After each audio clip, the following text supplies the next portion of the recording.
Assalamualaikum warahmatullahi wabarakatuh. Perkenalkan, nama saya Maya Amanda Putri, NIM 1962060, kelas akuntansi KP2 2019. Nah, di sini saya akan menjelaskan tentang COVID-19, new normal, dan perencanaan pembangunan di Indonesia. Di sini terdapat 5 poin. Yang pertama, latar belakang. Yang kedua, modifikasi kebijakan dalam menghadapi COVID-19. Yang ketiga, dampak terhadap perekonomian. Yang keempat, new normal dan kebijakan penyesuaian PSBB. Dan yang terakhir, perencanaan pembangunan di Indonesia. Yang pertama adalah latar belakang. Pandemi COVID-19 melanda dunia, dan Indonesia termasuk di dalamnya. Indonesia berjuang melawan COVID-19 dengan memodifikasi kebijakan karantina wilayah atau lockdown menjadi pembatasan sosial berskala besar atau PSBB yang bersifat lokal sesuai tingkat keparahan di wilayah provinsi, kabupaten, atau kota. Selama masa pandemi ini, perekonomian dunia dan Indonesia mengalami pelambatan. Pemerintah dan lembaga kajian strategis memprediksi Indonesia tumbuh rendah atau bahkan negatif di tahun 2020. Untuk itu, pemerintah berupaya mengagendakan kebijakan normal baru agar dampak ekonomi akibat pandemi ini tidak sampai menimbulkan krisis yang berkepanjangan. Yang kedua yaitu modifikasi kebijakan dalam menghadapi COVID-19. Indonesia sendiri memodifikasinya dengan nama pembatasan sosial berskala besar atau PSBB. Aturan pelaksanaan PSBB tersebut diatur melalui Peraturan Pemerintah Nomor 21 Tahun 2020 tentang PSBB. Kebijakan PSBB secara umum diterapkan melalui perluasan pemberlakuan libur sekolah, menutup tempat-tempat wisata atau hiburan secara keseluruhan, serta pembatasan lainnya yang diperlukan dalam memutus penularan wabah corona ini.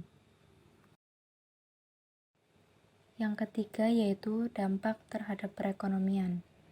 Krisis utang negara berkembang yang sudah berlangsung sebelum goncangan COVID-19 memiliki dua hal yang patut diketengahkan dalam konteks perdebatan tentang pengurangan utang untuk negara berkembang setelah goncangan COVID-19. Yang pertama, yaitu krisis utang yang sedang berlangsung tidak terbatas pada negara-negara berkembang yang termiskin saja, tetapi juga berpengaruh pada semua kategori pendapatan. Yang kedua, tidak disebabkan oleh salah urus ekonomi di dalam negeri, tetapi oleh salah urus ekonomi dan keuangan di tingkat global. Yang keempat, yaitu new normal dan kebijakan penyesuaian PSBB. Praktis setelah 3 bulan melewati masa tanggap darurat dan PSBB, pemerintah Indonesia mulai menjajaki penerapan kehidupan normal yang baru atau new normal dan melonggarkan PSBB. Pada 28 Mei 2020, pemerintah pusat melalui Kepala Bappenas menyampaikan protokol masyarakat produktif dan aman COVID-19 menuju new normal, hidup berdampingan dengan COVID-19. Pemerintah menyebutnya penyesuaian PSBB, di mana sedang disusun kriteria dan langkah-langkahnya, serta menentukan bagaimana penyesuaian PSBB diberlakukan. Dan yang kelima yaitu perencanaan pembangunan di Indonesia. Pemerintah Indonesia sendiri baru merampungkan penyusunan Rencana Pembangunan Jangka Menengah Nasional atau RPJMN 2020 sampai dengan 2024 ketika pandemi COVID-19 mulai menyebar ke seluruh dunia yang dituangkan Peraturan Presiden Nomor 18 Tahun 2020 pada tanggal 14 Februari 2020.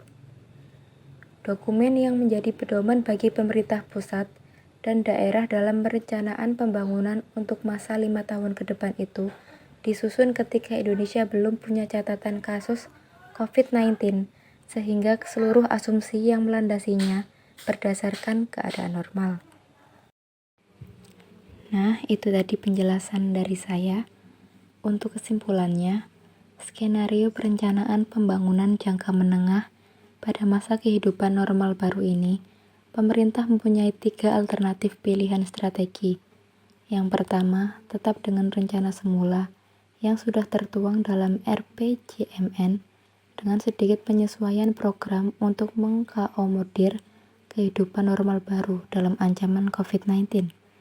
Yang kedua, melakukan penyesuaian program dan target secara moderat dengan berdasarkan asumsi yang sudah diperbarui sesuai situasi dan kondisi pandemi. Yang ketiga, merombak seluruh program dan target-target yang ditetapkan berdasarkan berbagai asumsi dan perkembangan baru pasca COVID-19 dan krisis ekonomi yang mengiringinya.